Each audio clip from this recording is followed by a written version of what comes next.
What is going on, y'all? What is going on, everybody? It's your boy David, and I am back with another post-game video here at Top Bunk Sports, Mets Nation, all Met fans around the world. I appreciate y'all, man, for always showing love and support.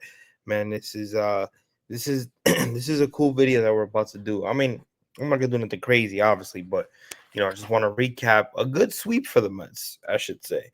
Nothing too crazy. Obviously, the expectations are not overblown. We still want to see if they could continue this consistency going into this 6 game West Coast road trip that they got.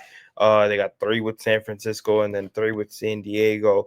But a way to redeem yourself after a horrible 3 game series against the Cincinnati Reds, where you started off the second half in a way you weren't supposed to. Again, some questionable managing by Carlos Mendoza, the team not being able to come through with runners in scoring position. Obviously, the tease that they always do in the ninth inning. The first game they scored 4 runs, but with the bases loaded and Francisco Lindor up with 2 outs, he wasn't able to get a grand slam. The grand slam would have changed the whole aspect of the game. It would have tied it. And then obviously the Mets on David Wright Day, which that video will be posted today as well. Excuse me. That video is just a little bit different because I was on the road going to see family, as you'll hear in the video. So if it looks a little bit odd, at least you guys know why. But even in the second game, right on David Wright Day, the Mets were down 5-2 and had an opportunity to really change the momentum to their side in the ninth inning, and they just couldn't do it. Again, the tease. It sucked. So they did that, and then obviously with the third game and them being able to win 3-2 with Juan Soto being able to score from the ground ball that was hit. And the Reds infielders were playing in, and they threw the ball at home, and Juan Soto was able to score the go-ahead run in the eighth inning to give us that 3-2 lead, and the Mets would obviously avoid the sweep and win that third game. But you didn't know how they were going to come in, what the vibe was going to be, and the Orioles. They sent us a message. I'm gonna be honest with you. A lot of my fans looking into this Angels Orioles. The Angels, excuse me. The Angels sent us a message. A lot of people thought that in this Angel series, we we were supposed to dominate. We were supposed to show them who is better offensively, and I agree. On paper, we're the much better team. We're supposed to show them who's better on the offensive side and defensive side, and it didn't really go our way like that to start. In the first game, they scored 5 runs on us, and it felt that when we were down at least 5-2, you were like, okay, they scored that fifth run. It's not looking pretty. But the thing about it is this, right? Because even before they scored that fifth run, Brett Beatty hits a 2-run homer, and I want to put the scoreboard here just so you guys can see it, and kind of just look at the information here. They score that they Brett Beatty hits that 2-run homer, and it's 4-2. But then they score that fifth run, and when they score the fifth run, you're kind of like, oh, here we go. It That fifth run was gonna be the dagger, and all honesty, it wasn't, right. It wasn't. It was obviously in a much better situation because of the fact that you had Juan Soto come up clutch, and with that RBI single to tie the game 5-5, and then Ronnie was able to put the ball in play that caused the bad fundies for the Angels, and we were able to take the 6-5 lead because of it. And then Brandon Nimmo obviously hitting that sac fly to score in Alvarez, to make it a 7-5 game, and that would be all she wrote.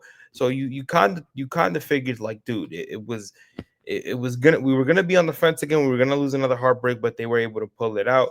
I think the more concerning factor about just the struggles with runners in scoring position, and then them finally able to come through with runners in scoring position was Kodai Senga. I mean, obviously Kodai Senga in the first game only went 4 innings. He gave up 4 runs, 4 hits and 4 runs.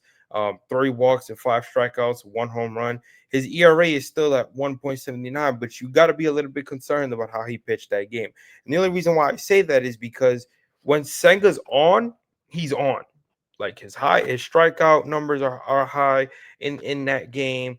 His fastball's on point. He might only give up maybe 1 run or so, but he's on point. They're not touching him. He may go 6, he may go 7, but when he's struggling, he doesn't give you length.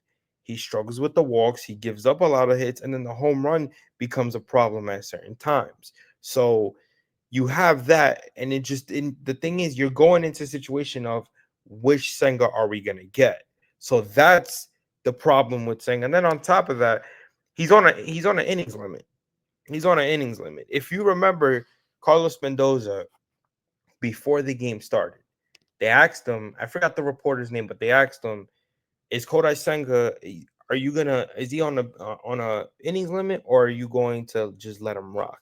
And Carlos Mendoza, with a smirk on his face, said, we have a number. So right then and there, I already knew, okay, he's not going as long as we would hope. And of course, there's some factors that play into that. Him being coming back from injury, and him, trying to find his consistency again. I understand that. But the thing with Senga that separates him from everybody else is, number one, he doesn't get regular rest. He gets an extra day of rest. And then on top of that, he doesn't give you that much length. So when it comes to the playoffs, and when it comes to the length of the rotation, how long can you withstand that? How long are you going to be able to take in the factor of him maybe not giving you 6 or 7 in a playoff game because he doesn't give you that much length?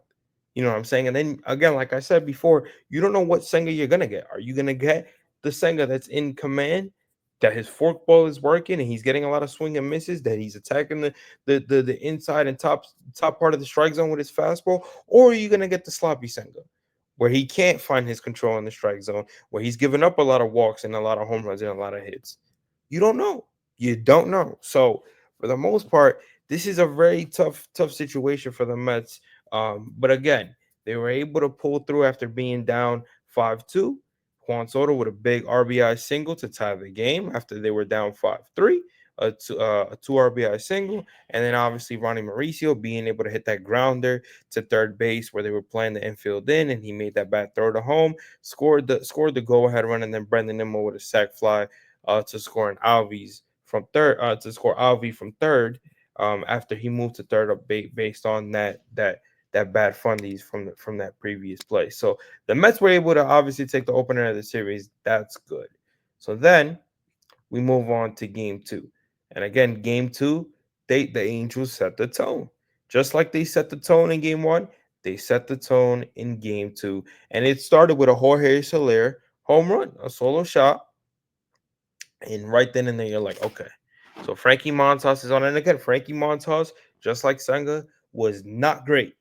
But there's one thing that I said about Frankie Montas when I put my post-game post there after the game, and I said Frankie Montas kept this team under 2 runs.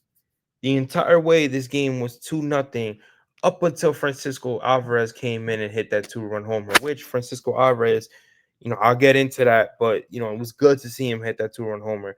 They were down 2-0 for the most part. Um, and once Francisco Alvarez hit that 2-run homer, then you were kind of wondering, like, okay, how is this gonna play out? You know, who's gonna throw the next jab? Who's gonna score the next run? And to me, after Francisco Alvarez hit that 2-run homer, to me it was like I thought that the Mets had the momentum on their side. That's what I thought. But once Francisco Alvarez hit that 2-run homer, and then towards the end, Ronnie got on base. He stole second base, and then Brandon Nimmo uh, brought him in with a clutch single to make it 3-2, and the Mets would go on to win the game by that score. So the key thing for that is, like I said, the number one factor is that Frankie Montas didn't have it.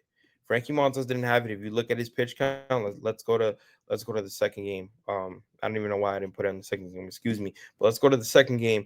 You look at his pitch count. Excuse me. I don't know why that just acted up. Sorry, guys. Let me go back. Let me go to the box score. Um, excuse me, guys. I'm sorry. I didn't mean to do that. I don't know why. Okay, here we go. Here we go. So you look at his pitch count, right? He went five and two innings, 8 hits, 2 runs, 2 earned runs, 2 walks, 6 strikeouts. So with a high ERA, yes, he gave you 6 strikeouts. Only gave up 1 home run the entire game. Only gave up two runs, right? Gave up a lot of hits. As excuse me, as concerning as that is, the fact that he was able to keep the Angels on the 2 runs and practically shove for at least 5 innings, I gotta tip my cap. I gotta tip my cap because of how much he struggles. Look, a 3-1 record, you gotta love what you're getting from Frankie Montas.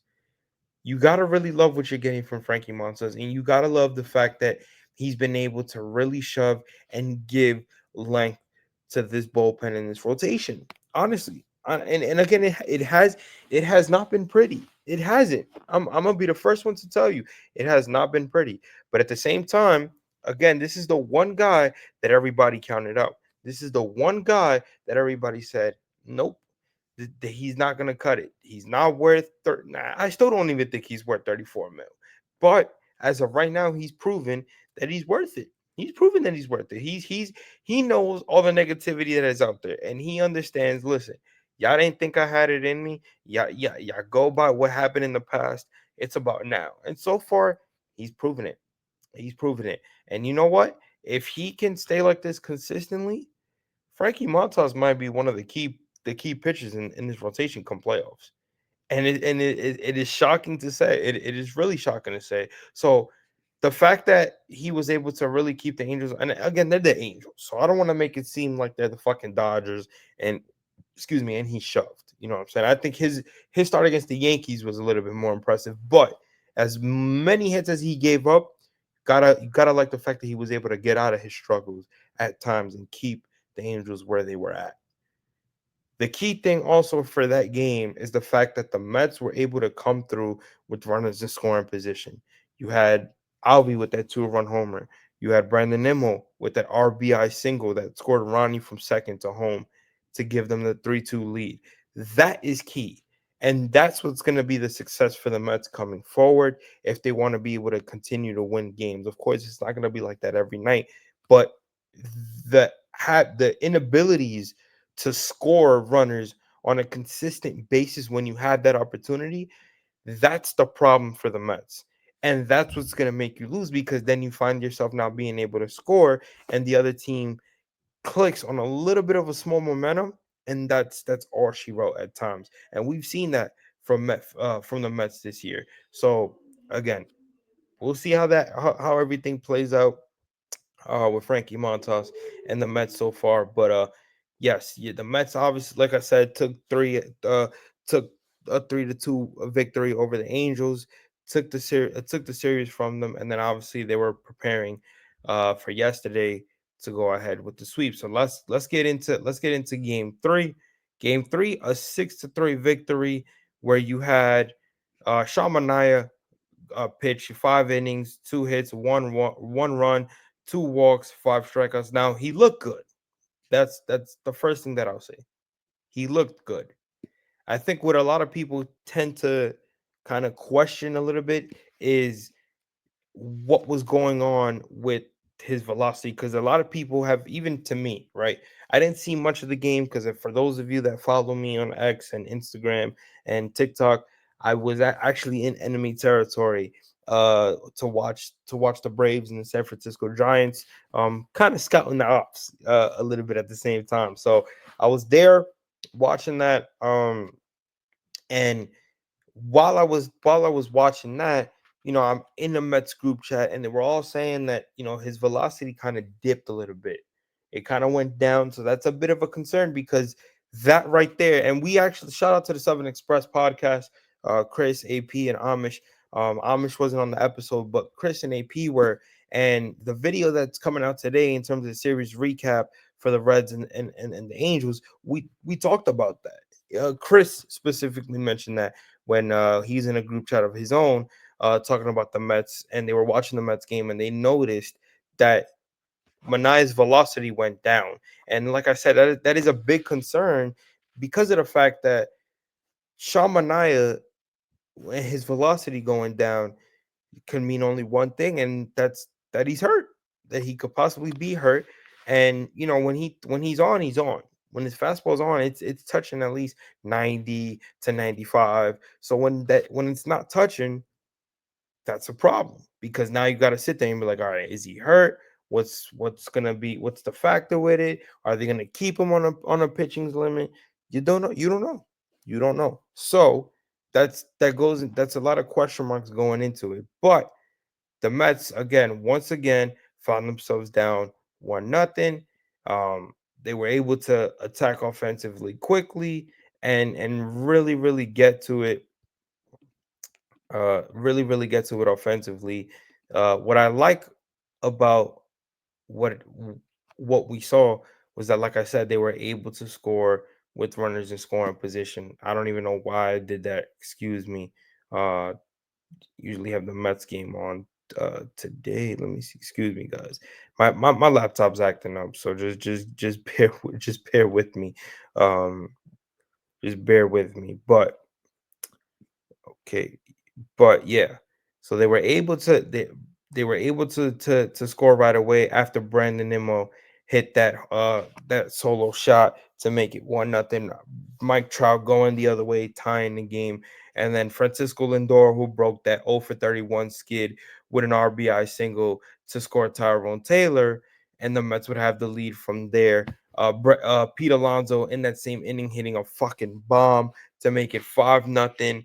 Francisco Lindor again with another single, scoring.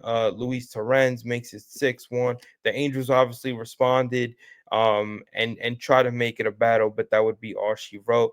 Edwin Diaz would come out and close the game, and the Mets would go on to sweep the Los Angeles Angels 6-3. So this game right here, again, another key factor of the Mets being able to score with runners in scoring position, something that we have not seen consistently from this team.